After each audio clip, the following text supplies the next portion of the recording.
Cripster likes the Emperor's children. Though they're bad, he says you'll defend them. It depends on if we believe in them. Take your 3 minutes.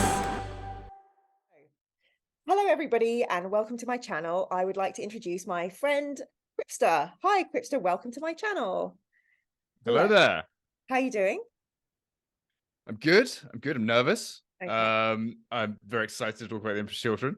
Okay, yes. And the reason Cripster is nervous is a few days ago now, Cripster put up this really beautifully painted mini and it's gorgeous. And I'm going to try and show that now. And it was gorgeous Easter pastel purple colors. And I noticed it was Emperor's Children Legion. Not only that, you'd written in the text that you've given this person a backstory and a name and just really lovingly painted it. So I was disgusted as I've just finished reading Horus Rising. Emperor's Children are baddies as far as I'm concerned. So I've invited you onto my channel to give you 3 minutes to say why the Emperor's Children are not horrid. So are you ready? Okay. I'm Yeah? ready. Let's do this. Let's set up the timer. This is proper official Zoom stuff. I'm not sure what this will look like on people's screens, but here we go. I'm ready. 3, 2, 1, go. Okay, so the entire deal with the Emperor's Children is that everything in their backstory is built on insecurity, and that insecurity comes from a few different places. The entire point of Space Marines and the Astartes is that they are perfect killing machines. They are perfect warriors in every way. But everything that's happened in the Emperor's Children's past has proven that to be not the case. So they have a lot to prove, including they had a Geneseed blight, which ruined a lot of their warriors. They had their Geneseed stores completely obliterated after that. They were used and abused by the Imperial command structure, which is why when Fulgrim reunited with the Legion, there were only 300 of them left. He had to rebuild his entire Legion from basically nothing. And the way he did that was he was taken under Horus's wing, and that's why they're so close. And for years, decades, they fought together as Fulgrim being the junior partner and the Emperor's Children being the junior partners in that relationship. And so that entire time, they've had something to prove. They've always had everything to prove from their detractors, which is why in Fulgrim's Primarch novel, the entire thing is predicated on him doing his first compliance, his first mission away from everyone else, and everyone thinks he's not ready. So he's like, you know what? I'm going to capture a planet with 5 guys, and I'm going to do it in 2 months. And he does it. And so Fulgrim and his Legion's entire deal is we've got to prove everyone wrong, which is why they're so all about perfection. It's this inner insecurity of, am I enough? And I really identify with that personally. Get a bit personal here, which is one of the reasons I'm such a perfectionist and why a lot of people are perfectionists. It comes from this inner insecurity. And so the Emperor's Children suffer from this. This is their big weakness. This is their red thirst. This is their rage. It's their insecurity. They always have something to prove, even to the point where they have feasts, victory feasts, before they fight battles as a way of pressuring themselves psychologically to not embarrass themselves by losing, because they always feel this pressure at all times to perform, to be the best, because people underestimated them in the first place. And they never want to be in that position again. And it's that inner insecurity that was used against them to turn them to the dark side. Because chaos hacks at the little chinks in your armor. And the chink that he got through to Fulgrim with was his inner insecurity of, am I enough compared to my brothers? And so the thing about Primarchs and, the things that make them interesting aren't their perfection. It's their flaws. And Fulgrim's flaw is that he is insecure about his own imperfection. I did it with 5 seconds left. How good am I? Oh my gosh, you did. Time's up. Mm-hmm. I mean, not only did you do that with seconds to spare, I think you made me I think happy. you like the Emperor's Children. Yeah. Wait. Now, wow, that is, I didn't realize that there's kind of a lot I think I heard about the gene blight. I didn't realize they went down to such small numbers. I really love that Horus helped them, which is really annoying because Horus is really likable and turns out to be a massive nightmare. Asshole. Yeah. You say the bad words and I look innocent. And I, taking over a planet in 2 months with 5 people, that book sounds amazing. Put that on the book club list. And yeah, thank you for sharing that. I mean, I think so many people can definitely relate to insecurity pushing you to try and perform better. So I think you might have convinced me. I will allow you to continue painting. But yeah, I can understand. Okay, I understand a little bit why they might not be as horrible. Can you justify, because I understand they get up to some pretty wild, marauder-ish, what's the word? Bacchanalial behavior. So that's not you, Quip, is it? That's not going to be you. What event are you going to? Warhammer Fest. I'm probably not going to host an orgy at Warhammer Fest. That wasn't my original intention. But hey, who knows? Yes, tickets here. But they're Please don't slide into my DMs. But they're quite ruthless and they really go to excess. Is there a reason that they kind of take it to this kind of party hard level? Is it to do with the gods that they worship or the powers that they invoke? What's all that about? So the thing about chaos is that the chaos gods themselves are the physical manifestation and expression of emotion. Khorne is rage and anger and war, and he is the ultimate expression of that. Slaanesh is the ultimate expression of obsession and extreme.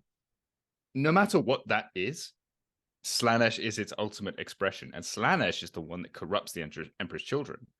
So one of the things about Fulgrim and the Emperor's children, which I didn't actually talk about, was the fact that they are into the arts. They're into the finer things. I do have this funny image in my brain of if they ever make like a Warhammer movie, I want the opening scene of Fulgrim to be you know how you get like massive festivals and you've got like a DJ at the front and it's like lights and huge crowds.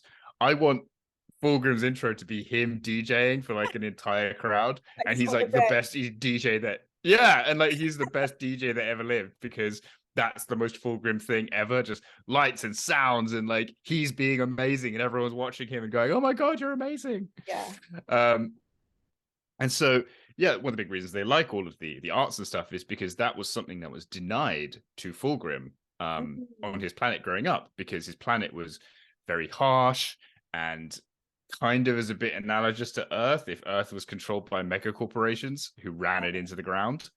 Oh my gosh. I mean, I'm picking up what you're putting down because I don't know. I did a react video to be a bit primed for our chat, and he does look like, he does look like a rock star. Like both couple of images. One, he really looks like Jim Morrison, the Little King. And the other one is, this white-haired, very charismatic. And I don't know if I read this correctly. Is there a description somewhere where he has like a high collar? A special high collar?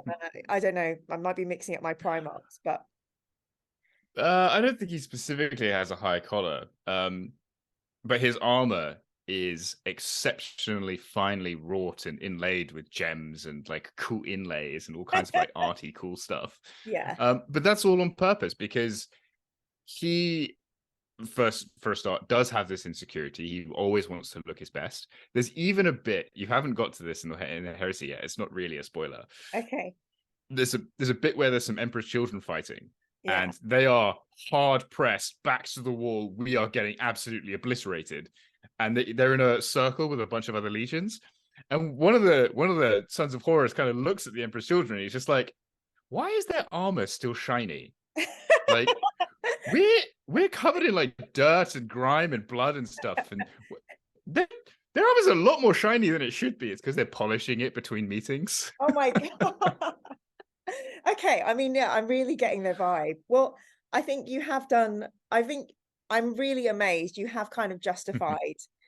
I mean, yeah, carry on. You're doing Emperor's God's work. And so when you are painting, like, this is not the only Legion you paint, right? No. So I have my Heresy army is the Yeah. Emperor's Children. Then I have a 40k force of Primaris Imperial Fists, and I've also got a 40k force of Shadowkeeper Custodies, and those are the black ones. So thank you for telling me the color, because you know I need to know. And how did those relate to Emperor's Children? Are they aligned? Are they kind of friends in the universe, or are they very disparate and you've chosen? It's funny you should say that. So I'm kind of known in the community as being a massive lore nerd. Like Yay! I take it to I another only hang out with extreme. massive lore nerds? You, Ian. I know, right?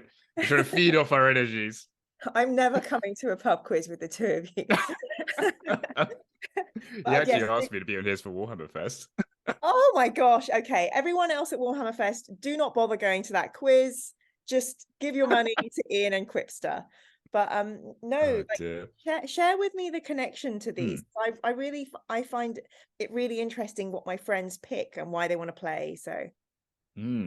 So my 40k forces are actually amusingly aligned because so I have the Imperial Fists 5th Company and the Shadowkeepers, or the Shadowkeepers shield host of the Custodies. The Shadowkeepers, their whole deal is that they guard the Imperial Dungeon.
Lucius's friend.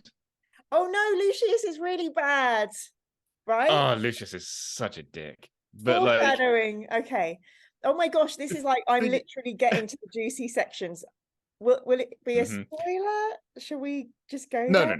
Okay. No. So this isn't a spoiler at all. But I will say, again, this is not a spoiler, and it's really funny. Lucius essentially becomes the Deadpool of the Warhammer universe. Oh, okay. But like in an arrogant, psychotic way, not in a funny Marvel way. Well, he's a little git in book 1 on Spider Planet. He's like, he bolters gets- are not enough for me. Let me emulate spiders and have 2 swords. So you can see him going towards that kind of. Oh, Lucius is such a dick. okay. There's a quick tangent about Lucius I was going to say is that there's a bit in like one of the books about him way later on, where he gets captured and he's with some Emperor's children and he's in this fighting pit arena and they haven't given him a weapon. So he's just like trying to do his thing. And he sees another Emperor's children legionary and he's just like, and he's holding a sword. He's like, give me the sword. And the guy looks at him just like, no, you idiot. Yeah. And Lucius is like, do you know who I am? I'm Lucius. Give me the sword. Excellent. Okay. Yeah, sums up Lucius. Yeah, he's one of those. wonderful. So yeah, there are a bunch of rock stars. Like we've got this guy who's shiny, beautiful, bejeweled, and we've got someone going, do you know who I am? Like, let me in. My name should be on the list. So yeah. Kind of, yeah. But yeah, so the reason I love the Emperor's Children so much is because of Saul Tarvitz, because Saul Tarvitz and the Emperor's Children Primarch novel, which is called The Palatine Phoenix, and is one of my favorite books of all time. So Saul Tarvitz is the embodiment of everything it is to be an Emperor's Children legionary. He is the juxtaposition against Lucius, because Lucius is everything they become, and Tarvitz is everything they could have been. Oh wow. Yeah. And there's because a lot... Tarvitz is sorry, go on. There's a lot of that light and shade, you know, and opposite. So yeah. There's always way too much of it in that book. It's very on the nose. But with Tarvitz, everything he represents is he is the straight arrow, honorable, head down, strategic planner. Like he's everything you look for in both a leader and like what you expect from the Emperor's Children. And it's really funny because one of the ways you see how far the Legion has fallen is the fact that no one in the Emperor's Children recognizes his potential. Like, I think it comes up a bit later, but there are bits where basically. Oh yeah, 100% by everyone in the Legion, including Fulgrim. So like for example, there's a bit where they're in a lodge together, and the lodges in the Emperor's Children are a bit different because they're not the social clubs they are in the Sons of Horus.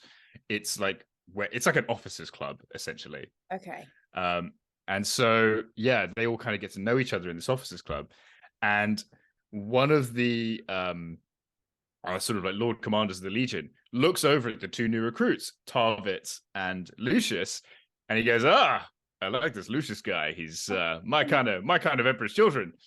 And he looks at Tarvitz, he's like, he's a bit withdrawn, he's a bit introverted. Not a very good example of the Emperor's Children. And like the way the story progresses, you're just like, wow, you guys really have fallen far if you don't know what Tarvitz is about. And you're looking at Lucius going, that's what we want to be. Shoot. So is Tarvitz a bit like a Loken? Because Loken's kind of very... Oh, yeah, 100%. Okay. I mean, it's the same kind of position in the Legion, in that, and same with Garrow, who I don't think has appeared yet. Garrow, when he appears, he's a Death Guard legionary, one of their captains, and he is like best bros for life with Saul Tarvitz, to the point where they have... each of them has half an Aquila on their vambrace, so that when they do the chink, and they've got the 2 halves match up. That makes me so happy that happens in 40k or 30k. Oh yeah. Yay, thank you. So like I love how they're like best bros for life like that. And I actually, so this is my lore thing. I make up lore for all of my characters, for all of my armies, etc. And I've gone really to town with my Emperor's Children. And what I've done is one of my fencing buddies, actually, his name's Raph. He's started a Loyalist Sons of Horus force, and I was like, "Yo, dude, your force and mine, we gotta have lore together. This is a thing that's gonna happen." Oh yay! So yeah, so what happens is my force of Loyalists were purposefully sent away, so they weren't at Istvan, but his Loyalist Sons of Horus were. And so when the big betrayal happens, something happened on his ship, which meant his forces couldn't deploy from the ship they were on. So they're stuck on the ship, the betrayal happens, and they're like, oh my God, what's happening? Oh. And they have to immediately flee. There's something else that happens in there, but that's a spoiler, so I'm not going to tell you. Okay, thank you. So they immediately flee, and they're like, oh God, where do we go now? And they're like, well, the only people we can trust are the Emperor's Children force we fought with ages ago. And so they meet Oh. up with my guys, and my guys and my friend Raf's force end up for the whole heresy just fighting the traitors behind the lines. Wow, I love that you've done that. Oh my, thank you for bringing the creativity, and I've never spoken about that on my channel because I love RPGs and D&D. So the storifying and the giving the character. So thank you for bringing that to my channel. May much more flow in after this. I have a very dumb question. So your armies are loyalists, but as somebody new, I'm reading and I would think, well, hang on, if you're loyal, shouldn't you be loyal to the Emperor? Yeah. So the traitors are the ones that kind of join with Horus? Yep, that's it. Okay. Yeah. So one thing you also go on. So if you're but you call yourself a loyalist because you know that you're going to go and look after the Emperor and save him. But the traitors, do they call themselves traitors? They know they are, obviously, but they're not like, we are the Traitor Legion, or I guess it doesn't work like that. Yeah, they don't really call themselves, generally speaking, like heretics or like traitors. They kind of just call themselves like, they don't really call themselves anything. And I think that's true of any civil war. Like the rebel, the rebel forces aren't going to call themselves like rebels or the traitors because they're the loyal ones. Did the Rebel Alliance call themselves the Rebel Alliance in Star Wars? That's an interesting question, because technically speaking, the Rebel Alliance in Star Wars was that helped its creation was helped by the Emperor, because he was using it as a way of drawing out his enemies and putting them all in one place. So you are a law boy. Oh yeah, I know my stuff. Yeah, I knew that was a dumb question, so thank you for answering my dumb question. No. I should have a little thing that Honestly, goes, here is dumb question. But the thing is, though, that isn't a dumb question, because in the universe, if you only have a passing knowledge, it's not actually super evident that legions were very big and very diverse. So like the Emperor's Children start off at 110,000 Marines at the beginning of the Heresy. Yeah. Immediately that's cut in half, because the first thing all the legions do is they get rid of all the loyalists or the traitors. They get rid of all the loyalists, and that's half the Emperor's Children. That's crazy. Also, the gene blight thing you were telling me about. So I understand that if I was a Space Marine, I'd have a gene seed. If I die, that will be taken out and replanted into a new Space Marine. So 2 questions. Yeah. Do I have all my memories? Do I come back and I'm the same? Am I Mirror 1, then Mirror Mark 2, or am I Mirror and then I'm someone different? And what is the gene blight? So to me, that's like the potato famine or the potato blight. And did that happen because someone made it happen, or is it just a thing that can happen to gene seeds? So there's 2 questions there. Okay. So we kind of have to answer a question that's a bit more fundamental to that. And that's why the Astartes use Geneseed in the first place. So Geneseed is, you implant it into someone and it helps grow all of the different Astartes organs. It helps them grow physically. It's the final key to turn someone from human into an Astartes, because the Astartes are almost like a sub branch of humanity. They have more organs, they're way bigger, they're way stronger, faster reflexes, they're smarter, they think faster, all of these different things.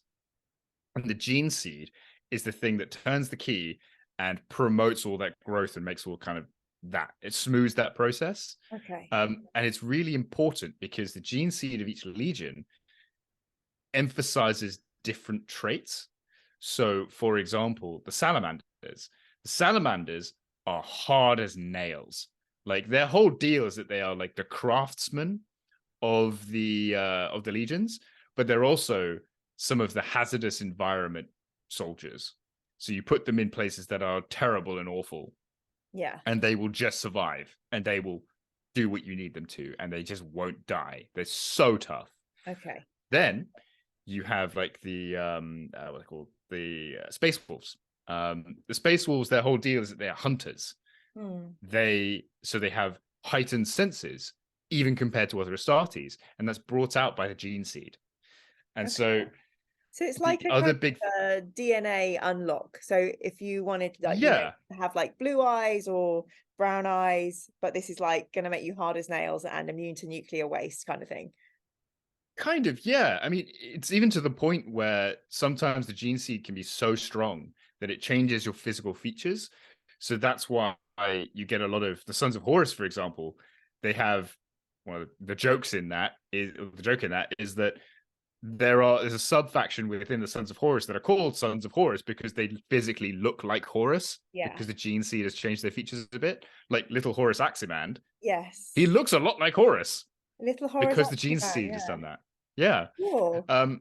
And so and the other thing with the Geneseed is that is how the Astartes reproduce. Good, because obviously they can't have kids near anyone. Yeah, because they're horrible. Yeah. So good. That should Yeah. be So anyway. that's the thing. They don't feel sexual desire at all. They are sterile. Yeah. And asexual. And so it's really interesting having a conversation about gender with them because, like, do they actually have one? Yeah, so they reproduce by having these progenoid glands full of Geneseed taken out and put into another Astartes. And that's a method of control. Oh, yeah. Because the Geneseed grows very slowly. These implants are in Space Marines because they grow very slowly. Okay. And so if like what happens like a gestation period, but a really long one. Yeah, 100%. Okay. Yeah. Wow. And so basically what can happen is that you can actually grow Geneseed, I believe, outside an Astartes as well, but it's just a very slow, very technical, very strenuous process, which is why all of the legions had a really big store of Geneseed back on Earth in these big vaults. Yeah. And they're like, okay, we need some Geneseed. We've got a new intake of recruits. We don't have enough stored on our ships. We'll go back to Earth, get some more, and we can reproduce our forces. Now, obviously, legions are huge, so they need a lot of Geneseed.